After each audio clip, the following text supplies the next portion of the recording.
এবারে কুয়াকাটা ট্যুরটা আমার কাছে ভীষণ স্পেশাল, কারণ আমাদের সাথে থাকছে আমার আব্বু। এই সাগর, এই আকাশ, কত কিছুই না আব্বু দেখবে, এটা ভেবেই আমার ভালো লাগছিল। পুরো বাসে আমরাই ছিলাম প্রায় 28 জন। রাজশাহী থেকে কুয়াকাটার এই লং জার্নিতে সারাটা রাত লাফে লাফে আনন্দ করার পর সকালে এক একজনের এক এক রকম অবস্থা, কিন্তু সারাটা রাত আমি এক ফোঁটাও ঘুমাতে পারিনি। এবার আমার মনের ভিতর একটা আলাদা রকম শান্তি কাজ করছিল। আমি আমার আব্বুর সব স্বপ্ন, সব ইচ্ছে পূরণ করতে চাই। কি অবস্থা সবার, কেমন আছেন? কতজনের কত শপিং করলাম, আমার আব্বু, ভাই, রাত, আমার মেয়ে, কিন্তু নিজের জন্য একটা কিছু নিইনি, শুধু সাবান শ্যাম্পু ছাড়া। কুয়াকাটা যাওয়ার আগের রাতে আমি লাগেজ গুলো গুছিয়ে রাখছিলাম, কারণ ভীষণই তাড়াহুড়ো লেগে যায়। 2টা লাগেজ লাগবে আমাদের। এক লাগেজে থাকবে রুকায়া তার বাবার কাপড় চোপড়, আর আরেক লাগেজে সম্পূর্ণটাই আমার। আব্বুর ব্যাগও আলাদা আছে, আব্বুর জন্য লুঙ্গি, শার্ট সবকিছু আলাদা করে প্যাকিং করা। লাগেজ গোছানো কত বড় যে একটা কাজ, এত কষ্ট হয় আমার। মোটামুটি বাপ বেটির লাগেজ গোছানো রেডি, এখন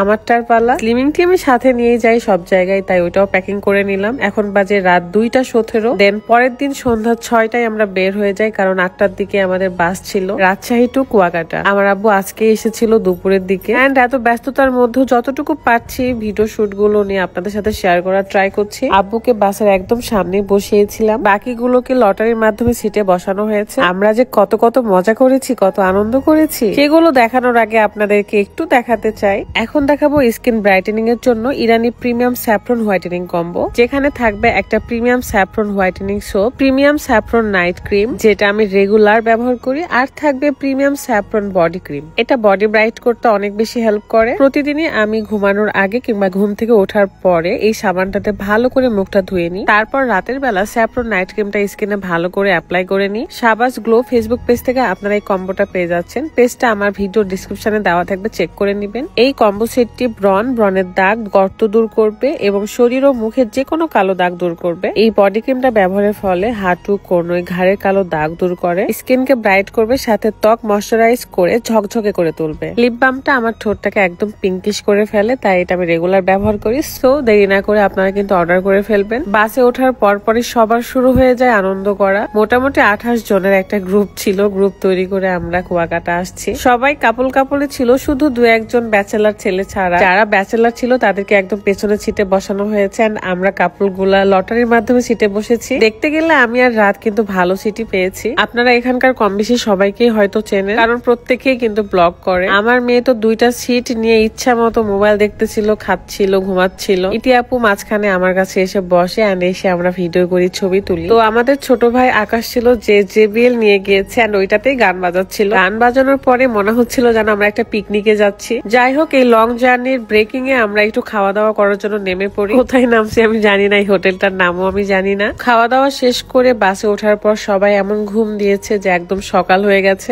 বাট আমার সারা রাতে 10টা মিনিটও ঘুম হয় নাই। জানি না কেন, এই বাসের সিট গুলো একটু ছোট ছোটই ছিল, একটু অসুবিধা হচ্ছিল ঘুমাতে। তাই সকাল হতে না হতে সবার অবস্থা আমি ভিডিও করতেছিলাম আর কি। এক একজনের এক এক রকম স্টাইলে ঘুমানো ছিল, মানে কেউ হা করে ঘুমাচ্ছিল।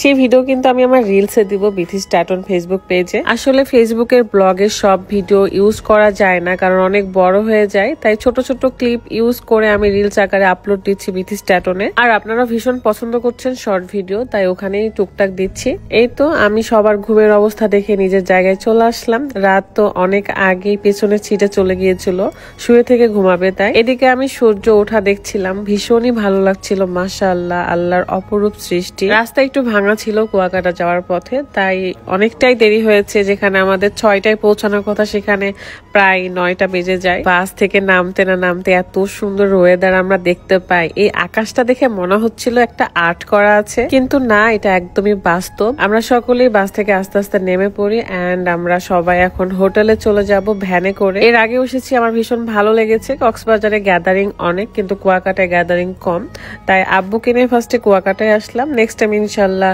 কক্সবাজার কিংবা সাজেক এগুলো জায়গাতেই নিয়ে যাব। যেহেতু অনেকজন এসেছি, তাই মোটামুটি থাকার মতো হোটেলে উঠবো। রাত এবং কয়েকজন মিলে সবাই চলে যাই হোটেল দেখতে, কারণ আমরা আগে থেকে বুক করে আসি নাই, এন্ড আমরা ভালো হোটেলও পেয়ে যাই। হোটেল হানিমুনে উঠেছি আমরা সকলে এত বেশি টায়ার্ড যে মনে হচ্ছে দাঁড়িয়ে থাকার ধৈর্যটুকু আর নেই। হোটেল ঠিক করতে করতে আমরা এখানে ওয়েট করছিলাম সবাই মিলে। আর রুকাইয়া তো বুঝতেই পাচ্ছেন, সমুদ্র দেখে লাফালাফি শুরু করেছে, সে ওখানে যাবে। অনেক বুঝিয়ে সুঝিয়ে রেখেছি, কারণ ভীষণই টায়ার্ড ফিল হচ্ছে। আপাতত আপাতত রুমে গিয়ে ফ্রেশ হয়ে ঘুমাতে হবে। মনে হচ্ছে আমি চোখে আর কিছু দেখতে পাচ্ছি না। ঘুম থেকে উঠে আবার যা আনন্দ করার করবো। সো ভালো থাকবেন সবাই, বিদায় নিচ্ছি। আল্লাহ হাফেজ, আসসালামু আলাইকুম।